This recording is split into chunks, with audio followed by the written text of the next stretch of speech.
Fed's playing with fire, right? You guys know I'm not a huge fan of the Fed or the Treasury or Washington D.C. So, the market's at all-time highs, and Fed is discussing cutting interest rates.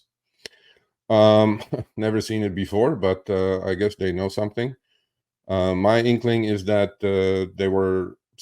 we had a major inflation number that came out on Wednesday, and market took off, made all-time highs, obviously, and keeps grinding higher and making all-time highs pretty much on a daily basis. When I say market, I'm talking about the S&P 500 and the NASDAQ. What's happening is that literally like 5 stocks are holding the whole thing up. If you guys look at something called advanced decline lines, literally 50% of the stocks on the S&P 500 are under their 50-day moving average. I've never seen that before. I mean, very rarely that happens. So the rally that we're experiencing is not a broad-based rally. It's just literally like those 5 stocks. Apple obviously had an amazing week. NVIDIA continues to chug along, new high every day pretty much. Money is being thrown into these, Mag 7 stocks. I talked about it last week. So, the topic is going to be Fed's risky move. Are market gains justified or a bubble waiting to burst? So you guys know my bias has been negative so far. The trend is your friend, right? You can't argue with the trend. The market's telling you something. It may be right, it may be wrong, but at the moment, it is right. But let's recap our good old Fed. So what happened this week on Wednesday? Obviously, the interest rate decision came around, and Fed said, we're just going to only cut rates once this year. The expectation at the start of the year, when the market was 20% lower, was that they were going to cut the rates 3 times this year. So what they did is they pushed the interest rate cuts to 2025. They only said we're going to cut the rates only once. And I would have expected, a different outcome when it comes to the markets, right? Because the expectations are getting pushed out. Well, why is the Fed not cutting rates, right? The Fed is not cutting rates because inflation is not dead. They're really worried about it, that it can come back. So before they lower inflation to a certain target level that they have, they're not going to cut rates, they said. In fact, this is from Twitter. I follow these people, by the way. Kobesi letter. It's really, really good. They put out really, short and to the point tweets. And, I couldn't have summarized this better. That's why I put it up. So Fed chair, obviously, after the interest rate decision and the inflation numbers on Wednesday, does his monthly news conference, with journalists, financial journalists, etc.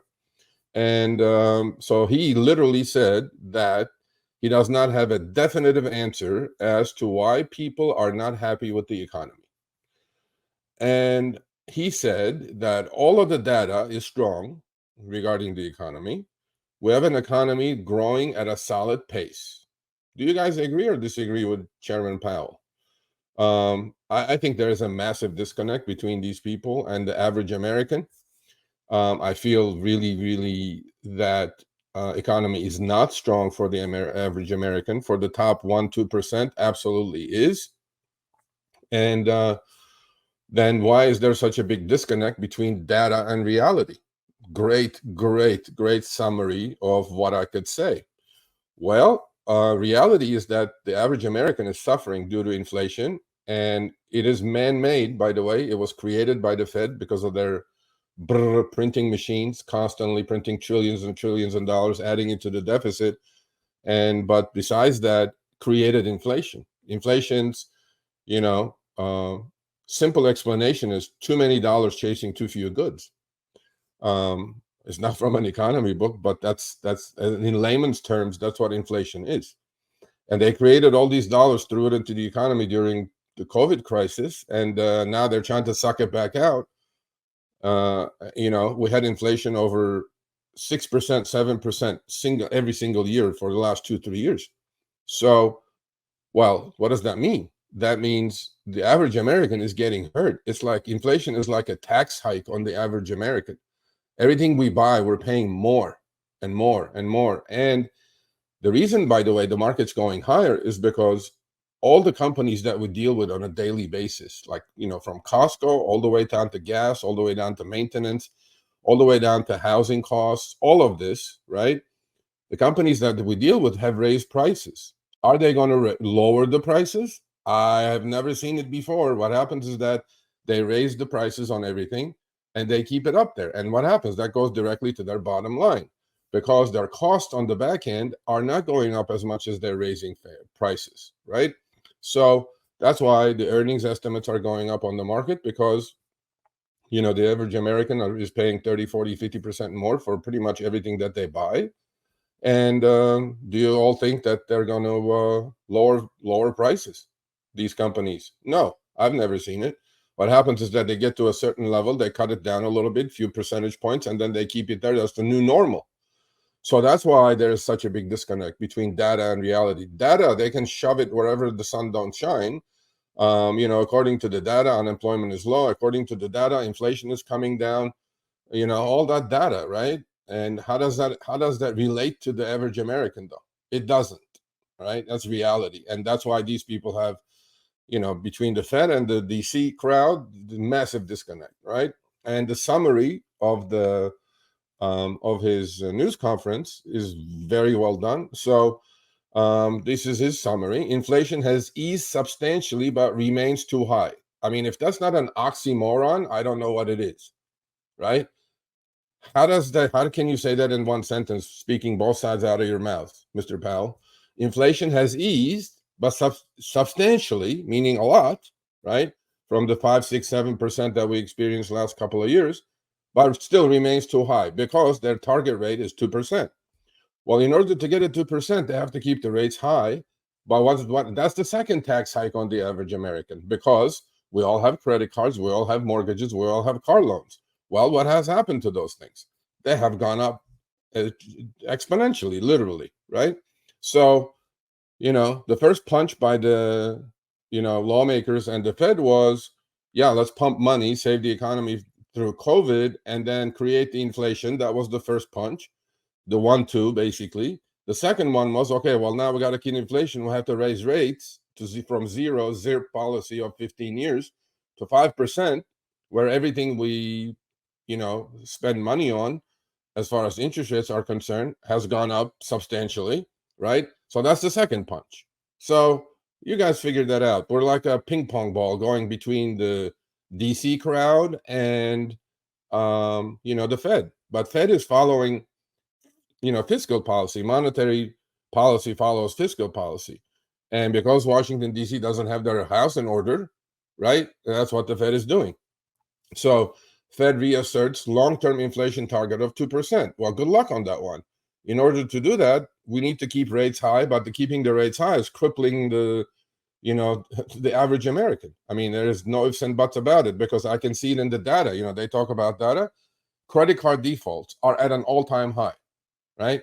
Car loan defaults are at an all-time high. Why is that? Well, that's because the Fed raised the rates, okay? And since our economy is based on consumer spending, what's going to happen to all these credit card spending, right? Spend and tax, tax and spend. This is where we end up.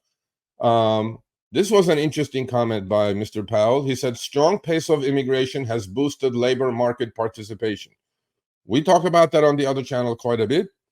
He's basically saying that all these immigrants that have flooded into this country illegally, mostly, they're saying that they're keeping the labor costs of the equation low. Yeah, because they're working for nothing, right?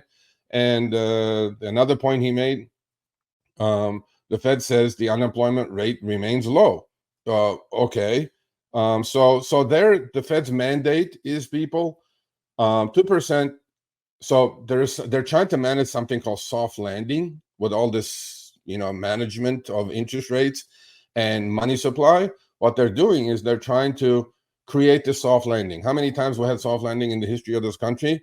Here, that's it, 2 right there. And that wasn't even soft landing. But what happens is that their mandate is 2% inflation, which we're going to not get there for a while, low unemployment, and strong GDP. Well, those don't work together. Okay, if you have strong GDP, inflation is going to stay high. That means you have to keep interest rates high, right, for longer. So all these things that they put out, to the average American, does that apply? Not really. Unemployment remains low. Okay. He said that, but then unemployment last week hit 4%, which is the highest we've had probably for about 16 months now. So unemployment is ticking up. Well, that remains to be seen. Economic outlook is uncertain, and Fed is attentive to risks. I mean, look at all these comments by this guy, right? I mean, talk about word salad here. Talking both sides out of the mouth. First one, inflation has eased substantially, but remains still too high. Okay. This one, the fifth one, economic outlook is uncertain, and Fed is attentive to risks. Then why are you not lowering the interest rates, sir? I don't know. Yeah, because you created the bubble, and now it's really difficult to lower interest rates. And Fed needs greater confidence that inflation is headed to 2%. So all of this, to me, is garbage, mumbo jumbo, but markets like it. Markets like uncertainty, and it's just walking up the wall of worry, as we call it. So I mean, that's pretty much what happened this week. Fed kept the rally going in the markets, and for the foreseeable future, the Wall Street gurus have decided, yep, we're in a soft landing situation. Everything is fine. Cooler heads will prevail. We'll just keep going higher. I'm like, okay, cool.